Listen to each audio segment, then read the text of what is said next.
বাংলাদেশের উত্তর কেন্দ্রীয় ভূখণ্ডে ময়মনসিংহের বুক চিরে বয়ে চলেছে এক ইতিহাস সমৃদ্ধ নদ পুরাতন ব্রহ্মপুত্র। প্রায় 283 কিলোমিটার দীর্ঘ এই নদ একসময় ছিল প্রধান জলপথ, আজও বহন করে মানুষের জীবন ও সংস্কৃতির ছাপ।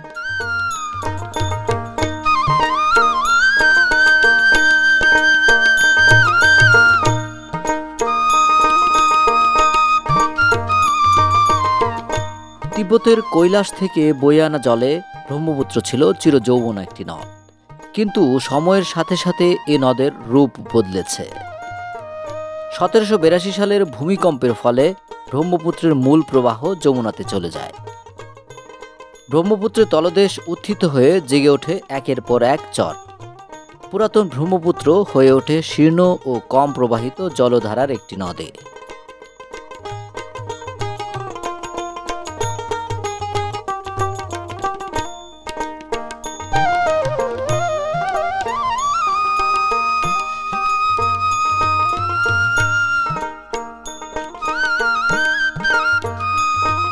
আবহমান কাল থেকেই নদীপাড়ের মানুষ, চরাঞ্চলের জীবন জীবিকা অনেকাংশেই নদী নির্ভর।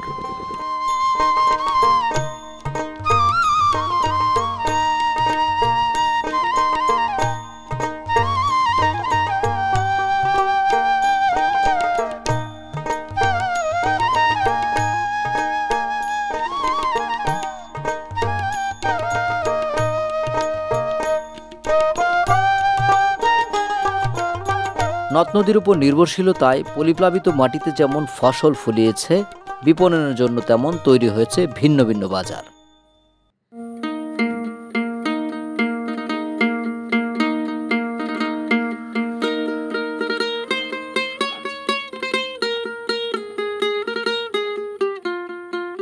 নদীর তীরবর্তী স্থানীয় মানুষ, চাষযোগ্য ভূমি, নদী আর বাজার প্রতিটি অঞ্চলের একটি অবিচ্ছেদ্য অংশ।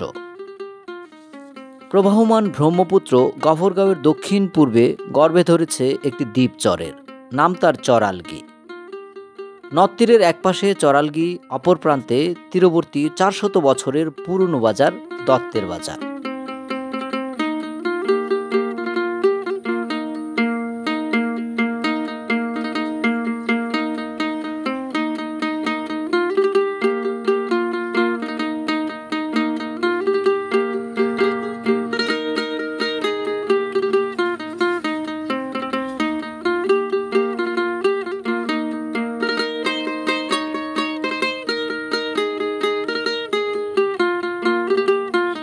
পুরাতন ব্রহ্মপুত্র নদের বুকে জেগে ওঠা চরাঞ্চলের মানুষের পণ্য পরিবহনে সহজ যাতায়াতের মূল মাধ্যম হচ্ছে নৌকা।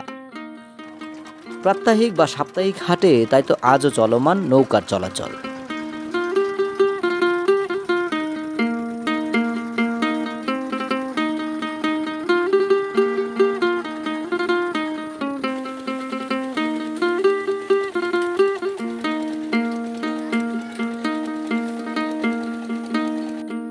দত্তের বাজার ময়মনসিংহ জেলার গফরগাঁও উপজেলার একটি নদীকেন্দ্রিক বাজার। এই প্রাচীন বাজারকে কেন্দ্র করে ইউনিয়ন গড়ে উঠেছে। বাজারটি ধীরে ধীরে এতটাই গুরুত্বপূর্ণ হয়ে উঠেছে যে তার নামে পরবর্তী সময়ে প্রশাসনিক ইউনিয়নের নামকরণ করা হয় দত্তের বাজার ইউনিয়ন।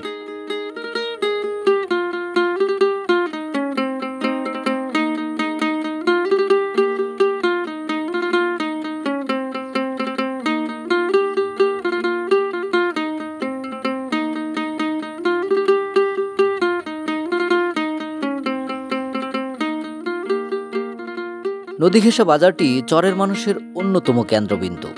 বাজারটির প্রাকৃতিক সৌন্দর্য খুবই মনোহর।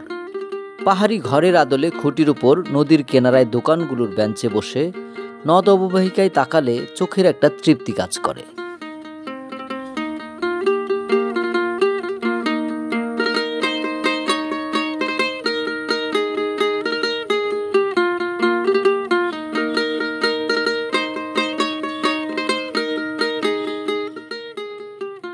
সপ্তাহের সোম ও শুক্রবার দত্তের বাজারের হাট। হাটের দিন বাজারের ঘাটটিতে চর কেশরগঞ্জ, চর দারোগাবাড়ি, চর রশিদপুর, চর মির্জাপুর সহ পাশের চরালগি থেকে নৌকা যোগে হাজারো মানুষের আনাগোনায় সরগরম থাকে দত্তের বাজার হাট।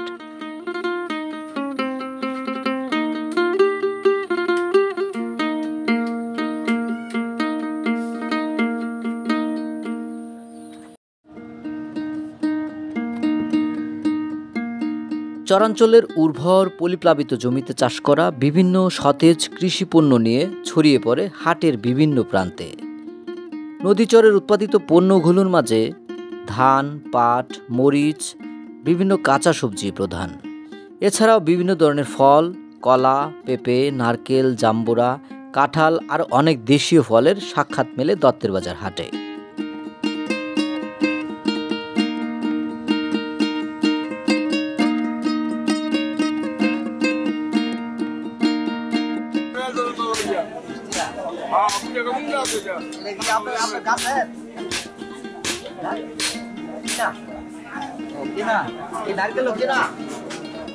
কত জোড়া? 400 টাকা জোড়া। আচ্ছা ঠিক আছে বাবা। এখানে বেশিরভাগ মানুষই নিজের উৎপাদিত ফসলাদি বিক্রয়ের পর সেই টাকায় আবার নিজের গৃহস্থালির প্রয়োজনীয় পণ্য ক্রয় করে থাকে।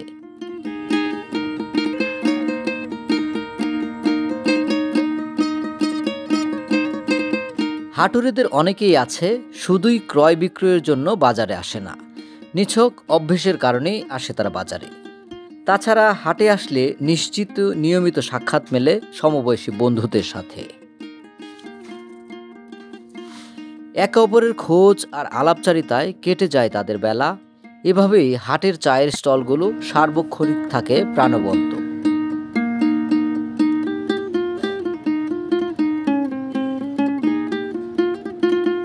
কিশোরদের হাটের দিনটা একটু ভিন্ন। দূর দূরান্তের বিভিন্ন গ্রামের কিশোররাও হাটের দিন একত্রিত হয়, একে অপরের সাথে হয় সাক্ষাৎ। এভাবেই সাক্ষাতে এক গ্রামের সাথে আরেক গ্রামের খেলা বেঁধে যায়।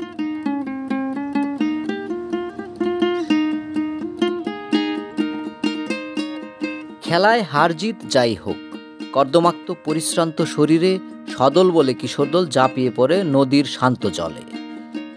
নদীর শীতল জলের প্রশান্তি জয় পরাজয়ের কথা ভুলিয়ে বাড়িয়ে দেয় বন্ধুত্বের মাত্রা।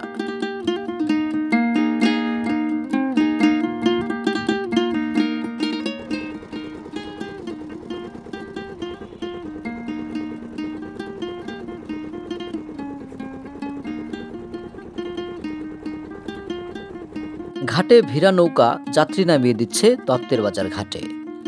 ঘাটপাড়ে আলগিচরের স্থায়ী বাসিন্দাদের ভাড়ার চুক্তি মাসোয়ারা চুক্তিতে। পরিবারের সদস্য সংখ্যার উপর মাসিক ভাড়া নির্ধারিত হয়।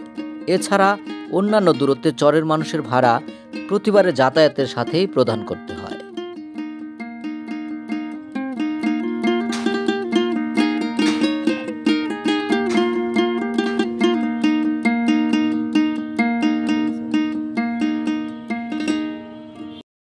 ব্রহ্মপুত্র নদের জলের মাছের সুখ্যাতি বহু যুগ ধরে। নাব্যতা হারিয়ে শীর্ণকায় ব্রহ্মপুত্র বর্ষার জল বৃদ্ধির সাথে এখন পুরোটাই নির্ভরশীল। নদে জল বাড়লেও মাছও বাড়ে, তবে এখন আর আগের মতো মাছ ধরা পড়ে না। তাই তো এখন চরাঞ্চলে মাছের চাহিদা মেটাতে হাওরের মাছের উপরই ভরসা করতে হয়।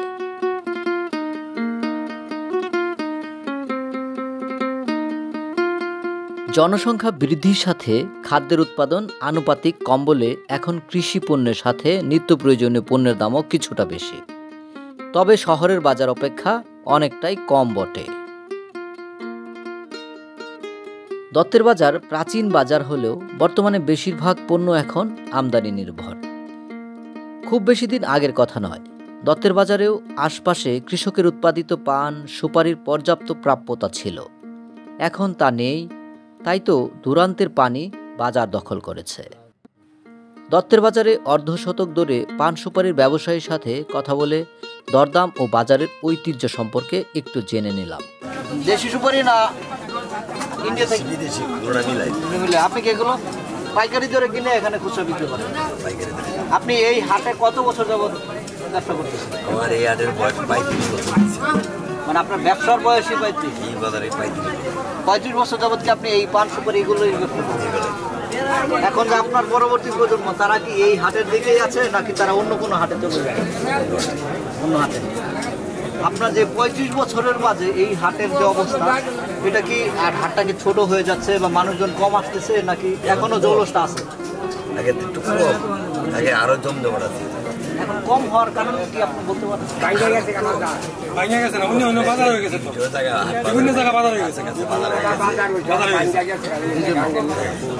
এটার এখান থেকে অনেক বাজার, কাছে দিতে বাজার না, অনেক বাজার। এর লাগে বাজারটা ছোট হয়ে গেছে।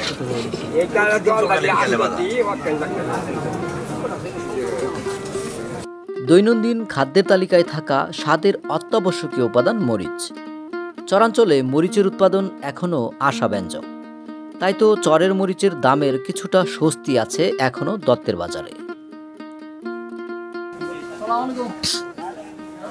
মরিচ এগুলো কত করে? 200 টাকা। কোন জায়গার মরিচ এটা? পঞ্চগড়ের। আপনাদের চরের মরিচ হয় না?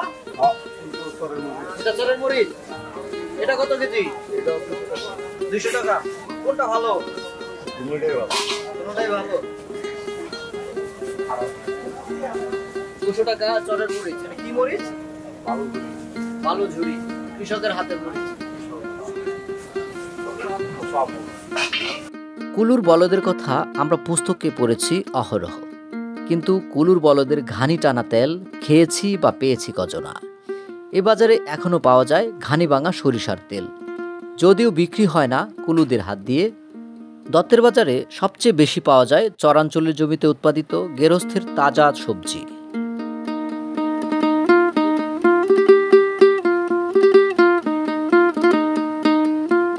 বাজারটির এক মাথা থেকে অন্য মাথা পুরোটাই তরতাজা সবজির দুর্দান্ত প্রতাপ, পাশাপাশি দামও সন্তোষজনক। কত করে বিক্রি করছেন? 40 টাকা। আপনার বাড়ি কি এখানে? বাড়িগাঁও। আপনি কতটুকু জায়গা জুড়ে করেছেন? 10 শতাংশ জায়গা। 40 টাকা। বাজার শেষে বাড়ি ফেরার পথে হাটুরেদের কিছু শুকনো মিষ্টি জাতীয় খাবার নিতেই হবে। এটি বহু যুগের পুরনো একটি অভ্যেসও হাটুরেদের জন্য, নয়তো পরিবারের কনিষ্ঠ সদস্যদের মন মাতাবে কিভাবে। তাই তো এখানে পসরা করে সাজানো আছে বিভিন্ন মিষ্টি জাতীয় খাবারের। বাবার হাত ধরে হাটে আসা, বাজারের ঝুলন্ত দোকানে বসে আড্ডা, প্রবাহমান ব্রহ্মপুত্রের স্নিগ্ধতায় প্রশান্তির বাতাস। সময়ের পরিক্রমায় আজ অনেকটাই যে পাল্টেছে তা শুধুমাত্র বোঝা যাবে পুরনো হাটুরেদের মুখের কথা শুনলে।